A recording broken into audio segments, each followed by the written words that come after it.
Hello दोस्तों, कैसे हैं आप सभी। तो आज हम लोग जुड़ चुके हैं फिर से एक नई वीडियो के साथ और इस वीडियो में हम लोग डिस्कस करने वाले हैं एक बहुत ही इंपॉर्टेंट टॉपिक जो कि आप स्क्रीन पर देख सक रहे होंगे, जिसमें लिखा हुआ है blueprint for class 10th JAC board exam 2024। जी हाँ। तो इसमें हम लोग डिस्कस करने वाले हैं, आप लोगों को जैसा मालूम होगा कि क्लास 10th का और 12th का दोनों के लिए ही जेसीईआरटी के द्वारा क्वेश्चन बैंक और जैक बोर्ड के द्वारा मॉडल पेपर्स का एक एक सेट जारी कर दिया जा चुका है। अब बारी है तो केवल और केवल रिवीजन की। सारे बच्चे रिवीजन में जुड़ चुके होंगे। तो सबसे पहले स्वागत करना चाहूंगी अपने हमारे यूट्यूब चैनल पर, झारखंड लैब पर। और इसी के साथ शुरू करते हैं आज की वीडियो को, ज़्यादा समय नहीं लेते हुए, क्योंकि पता है कि सभी अभी शॉर्टकट की तैयारी में होंगे कि कहीं से कोई शॉर्टकट हाथ लगे और उसके जरिए हम लोग क्या करें, अपने पढ़ाई को और ज़्यादा बेहतर बना सके। तो इसमें हम लोग एक छोटी सी मदद आप लोगों के लिए करने के लिए इस वीडियो के साथ जुड़ी हूँ मैं।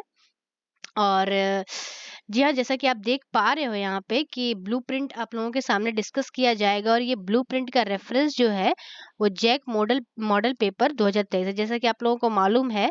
ठीक है। या आप कभी आपके सीनियर या कभी आपके टीचर बताते होंगे कि जैक बोर्ड जो है वो एग्जाम लेने के लिए कुछ एक खास पैटर्न फॉलो करता है। ठीक है।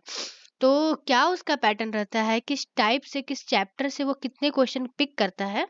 क्योंकि इस साल थोड़ा सा पैटर्न भी बदला है, तो हम लोग सोचे कि चलो एक ब्लूप्रिंट लेकर के आया जाए, जिससे बच्चों को काफी हद तक मदद मिलेगी। अगर आपको भी इससे कुछ मदद मिलती है तो हमें कमेंट के जरिए बताइएगा कि कैसा आप लोगों को लगा।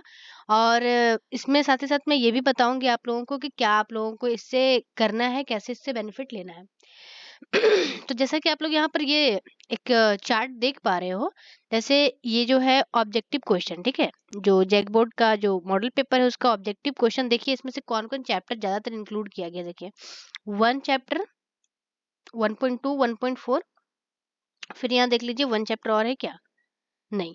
तो 1 चैप्टर से मात्र यहाँ पर देखिए कितना है, number of question. Number of question मतलब कितना पीस क्वेश्चन है, कितना पीस क्वेश्चन पूछा गया है। तो 1 चैप्टर से मात्र 2 क्वेश्चन पूछा गया है। ठीक है। और क्वेश्चन नंबर भी यहाँ पर मैंने मेंशन कर दिया है, मतलब आप अपना बुक अगर खोलोगे ना, बुक खोल करके अगर 1.2 एक्सरसाइज निकालते हो, चैप्टर का नाम भी यहाँ लिख दिया है, हिंदी में नहीं लिखा है, आप लोग इसको गूगल करके ट्रांसलेट कर सकते हो। ठीक है। तो जैसे ही आप 1.2 निकालोगे और क्वेश्चन नंबर 1 पे आप आओगे ना, तो आपको करना क्या है कि क्वेश्चन नंबर 1 पे जितना भी क्वेश्चन होगा, 2 पीस, 3 पीस, 4 पीस, आपको वो सारा बना लेना है। ठीक है। क्योंकि इस नंबर से, इस एक्सरसाइज के इस नंबर से एक क्वेश्चन जो है वो फिक्स है, आना ही आना है। मॉडल पेपर में जो है डिक्टो वो नहीं आएगा, बट ये एक्सरसाइज का ये क्वेश्चन नंबर आना फिक्स है, क्योंकि यही पैटर्न जो है वो फॉलो करता है जैक बोर्ड। ठीक है। उसके बाद देख सकते हो आप लोग कि अगर आप अपने बुक में 1.4 एक्सरसाइज निकालते हो, उसके क्वेश्चन नंबर 1 पे जाते होता है ना, क्वेश्चन नंबर 1 उसमें 2-3 क्वेश्चन होते हैं, फिर क्वेश्चन नंबर 2 होता है उसमें 2-3 क्वेश्चन होते हैं। तो क्वेश्चन नंबर आप फिर से 1 में जाओगे तो वहां से एक क्वेश्चन को फिर से ले लिया गया है। तो ये रही 1 चैप्टर की बात। 2 चैप्टर में आप आओगे, 2 चैप्टर में 2.1 पे जब आओगे तो उसका भी क्वेश्चन नंबर 1 से एक क्वेश्चन ले लिया गया है। 2-3 क्वेश्चन हो गए, या हो सकता है सिंगल क्वेश्चन हो, देख लो आप लोग। और मे बी हमको जहाँ तक याद है 2.1 में ये वाला है, शून्यक वाला है। आप लोग को ये, इसमें तो आप लोग धुरंधर हो ना पूरे के पूरे। इस टाइप से रहता है ना, बोलता है कितने शून्यक हो, तो एक यहाँ पे पॉइंट हो जाता है और एक यहाँ पे। लेकिन इसमें भी गेम खेलता है, कभी कभी वाई वाला पूछ देता है, ये वाई वाले लाइन पे पूछ देता है। ठीक है। तो इन सब का डिस्कशन तो मैं करूंगी। ठीक है। अभी तो फिलहाल मैं ब्लूप्रिंट डिस्कस कर लेती हूँ, उसके बाद इंपॉर्टेंट इंपॉर्टेंट क्वेश्चन का सीरीज भी आप लोगों के लिए लाया जाएगा। ठीक है। चूंकि अब एग्जाम में बहुत दिन नहीं बच चुका है, मैं सीरीज तो स्टार्ट की थी इंग्लिश का, लेकिन उसको कंटिन्यू कर पाना मेरे लिए थोड़ा सा टफ रहा ड्यू टू सम रीजंस। ठीक है।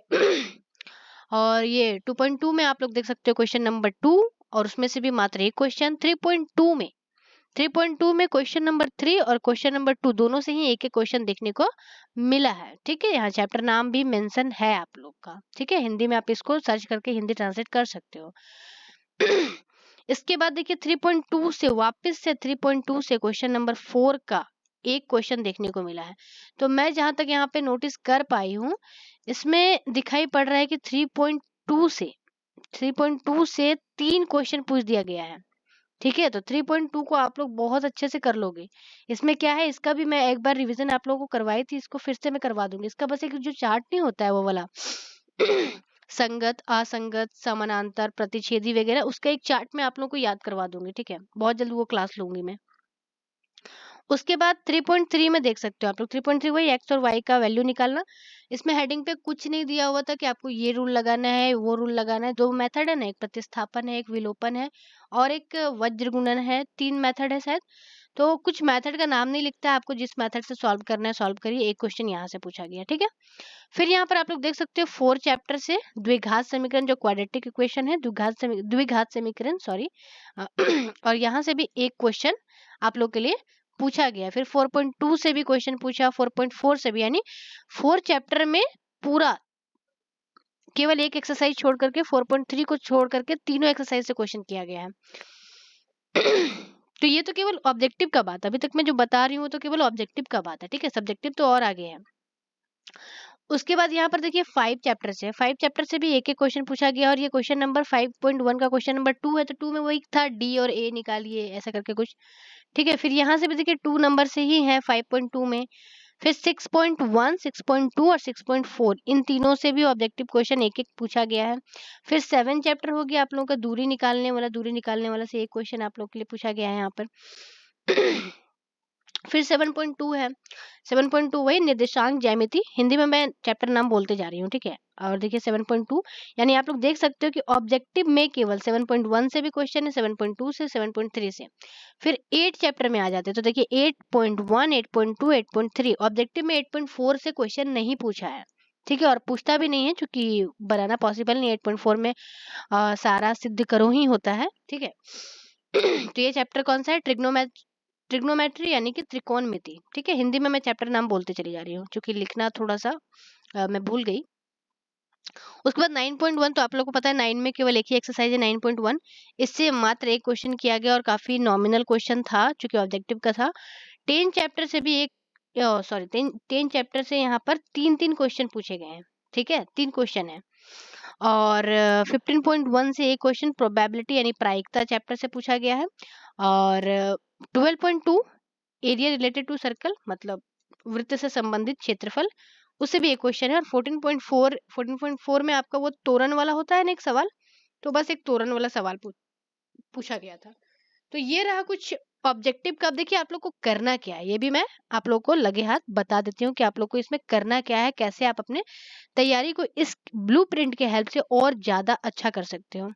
तो एज ए टीचर मेरा मानना है कि सभी बच्चों को, जिनका भी सिलेबस पूरा हो चुका है, जो भी अब अपने एग्जाम को लेकर के सीरियस है कि चलिए हमको एक अच्छा मार्क्स गेन करना है, एटलीस्ट 90% तो लाना ही है, तो उन सभी सीरियस बच्चों के लिए मैं बोलना चाहूंगी। और वो सारे बच्चे भी जो केवल सोचते हैं कि चलो हम एटलीस्ट पास हो जाएं, वो भी इस ब्लूप्रिंट का बहुत अच्छे से यूज कर सकते हैं। ठीक है, कैसे करना है क्या करना है मैं बता देती हूँ।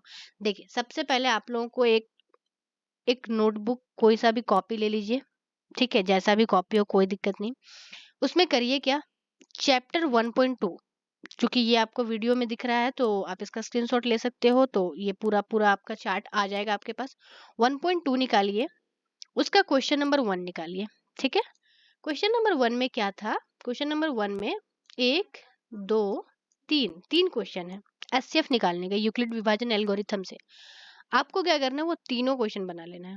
ठीक है, एक डन हो गया आपका, यानी एक नंबर फिक्स।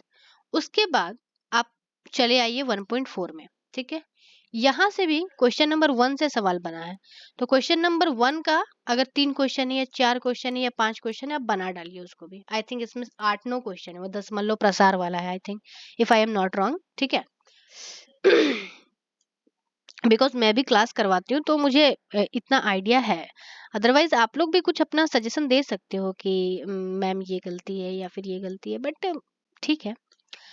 आगे देखिए 2.1 में आप लोगों को आना है, फिर वहां से क्वेश्चन नंबर 1 के सारे क्वेश्चन को बना लेना। मात्र इसमें लगता है 6 क्वेश्चन होगा, वही शून्य ज्ञात करने वाला, वेरी इजी है। लेकिन पता है एक क्वेश्चन में, ये वाले क्वेश्चन में बच्चे बहुत फंसते हैं। एक इस टाइप से फिगर बना हुआ रहता है ये वाला, और ये क्रॉस नहीं करता है यहाँ पे जाकर के, फिर यहाँ से जाकर के, सॉरी ये क्रॉस हो गया, बट ये क्रॉस नहीं करता है। ठीक है, एक मिनट रुके, मैं आप लोग को बता ही देती हूँ, अगर क्लियर मैं बता रही हूँ तो इस टाइप से रहता है। ठीक है, और ये क्रॉस नहीं करता है, और ये ऐसे ही बस ये टच होता है। ठीक है, अब यहाँ पर बच्चे क्या गलती करते हैं, क्योंकि वो केवल बिंदु काउंट करते हैं, तो 1 2 और ये वाले को इसका 1 और इसका 1 भी बोल देते हैं। तो यहाँ पे गलती हो जाती है, क्योंकि ये क्रॉस नहीं किया ना, ऐसे क्रॉस नहीं किया बाबू, तो यहाँ पर हम लोग 1 और 2 नहीं मानेंगे, अगर क्रॉस करेगा तो 2 मानेंगे। ठीक है, और आप लोग पढ़ लीजिएगा कि वहां पे एक्स पे बोला है, क्योंकि ये वाला जो लाइन होता है, ये जो दाएं से बाएं ये लाइन जाता है, इसको हम लोग एक्स बोलते हैं, और ये जो ऊपर से नीचे लाइन जाता है, इसको हम लोग वाई बोलते हैं। तो क्वेश्चन में ध्यान से देखिएगा कि एक्स पे लिखता है कि वाई पे लिखता है। ठीक है, इसी प्रकार से आप लोगों को जितना भी एक्सरसाइज दिया हुआ है और जितना भी क्वेश्चन नंबर दिया हुआ है, उस सारे क्वेश्चन नंबर को आप लोगों को बना लेना है। ये ऑब्जेक्टिव की बात रही। चलिए बढ़ते हैं सब्जेक्टिव की तरफ। आई नो कि वीडियो थोड़ा सा लंबा हो जाएगा, बट आप लोग के लिए बेनिफिशियल है, तो इसको पूरा जरूर देखिएगा अंत तक, क्योंकि इससे आप लोगों को बहुत ज्यादा फायदा होने वाला है। ठीक है, उसके बाद इम्पोर्टेंट टॉपिक का इसमें मैं डिस्कशन करूंगी अगले वीडियो में। ठीक है, तो यहाँ पर देख सकते हो आप लोग सब्जेक्टिव का। अब देखिए सब्जेक्टिव के लिए वैसा ही चैप्टर पिक किया गया, जैसे 1.2 से ऑब्जेक्टिव भी था, तो वहां से 1 नंबर से क्वेश्चन पूछा गया था, और यहाँ 2 नंबर से क्वेश्चन पूछा गया। ऑब्जेक्टिव में 1.3 को इंक्लूड नहीं किया गया था, क्योंकि 1.3 में प्रूफ करने वाला होता है, सिद्ध करे कि ये परिमेय है अपरिमेय है। तो यहाँ से भी देखिए क्वेश्चन नंबर 2 को पिक किया गया है। तो इसमें 1.3 में शायद 3 ही क्वेश्चन है, तो आप लोग को तीनों बना लेना है। ठीक है, क्वाड्रेटिक में देखिए 4.2, तो ऑब्जेक्टिव में 4.2 था या नहीं, एक बार चेक कर लेती हूँ मैं। तो देखिए यहाँ पे 4.2 था, और इसका क्वेश्चन नंबर कौन सा था, 1 था। यहाँ पर देख लीजिए आप लोग सब्जेक्टिव में 4.2 है और इसका क्वेश्चन नंबर 2 है। मतलब इतना बात तो इस पूरे जो मैं फिल्टर करके लाई हूँ आप लोग के सामने, इससे इतना बात तो क्लियर हो जा रहा है कि जो क्वेश्चन नंबर से ऑब्जेक्टिव सवाल है, बहुत ही रेयरली उसी क्वेश्चन नंबर से सब्जेक्टिव सवाल भी बना है। ठीक है, क्योंकि क्वेश्चन का एक अपना अपना नेचर होता है। ठीक है, 6.4 6.4 से एक क्वेश्चन बना है, यहाँ पर देख लीजिए ऑब्जेक्टिव में 6.4 से एक क्वेश्चन बना है। ठीक है, 7.2 से देखिए एग्जैक्ट मैं लिख दी हूँ, पूरा क्वेश्चन ढूंढ करके मैं लिखी हूँ, 7 नंबर ही है दिया हुआ। 10.2 से क्वेश्चन नंबर 6 दिया हुआ है, क्वेश्चन नंबर 6 है, 6 पीस नहीं है, ये पीस यहाँ पर है, ये वाला पीसेस है कि कितना पीस क्वेश्चन पूछा गया है यहाँ से। ठीक है, 12.2 से क्वेश्चन नंबर 2 पूछा गया है, 15.1 से 13 नंबर पूछा गया है। वो इसमें पूछा गया पता है क्या, पासा वाला पूछा गया, एक पासे को फेंकने पर अभाज्य संख्या क्या होती है, भाज्य संख्या क्या होती है, ये सारी चीजें। फिर 5.2 से एग्जैक्ट 10 नंबर पूछा गया है, डिजिट सेम नहीं है, ये मैंने देखा, डिजिट सेम नहीं है, डिजिट में थोड़ा बहुत ऊपर नीचे किया है। ठीक है, 3.2 से 1 नंबर पूछा गया है। इसी प्रकार से सोन पूरा इसमें दिखा, देखिए यहाँ पर मैं कितने अच्छे तरह से एलिब्रेट करके लाई हूँ। 8.4 का क्वेश्चन नंबर 5 का 6 नंबर है मॉडल पेपर में, तो आपको इसी टाइप का 2-3 क्वेश्चन बना लेना है। ठीक है, और एट द एंड वीडियो को अंत करने से पहले मैं कहना चाहूंगी, your hard work will not go in vain. आप अगर सच में मेहनत कर रहे हो, अगर आप दिल से मेहनत कर रहे हो, कठिन परिश्रम कर रहे हो अपने एग्जाम के लिए या किसी भी काम के लिए, कभी भी व्यर्थ नहीं होती है। हाँ, हो सकता है कि वो परिणाम आपको तुरंत देखने को नहीं मिल रहा हो, बट कभी ना कभी वो परिणाम आप लोगों को देखने को जरूर मिलेगा।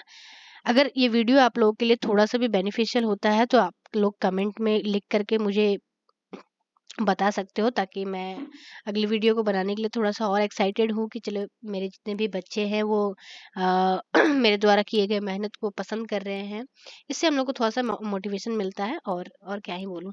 ठीक है, और अगर आप लोग मेरा नाम बोलना चाहते हो तो मुझे BRS के नाम से आप बोल सकते हो। ठीक है, तो this is a little bit try from my side to all of you, that this is a support to you for your examination, and I hope all of you are doing well. Thank you, मिलते हैं next video में एक नई चीज़ों के साथ। धन्यवाद।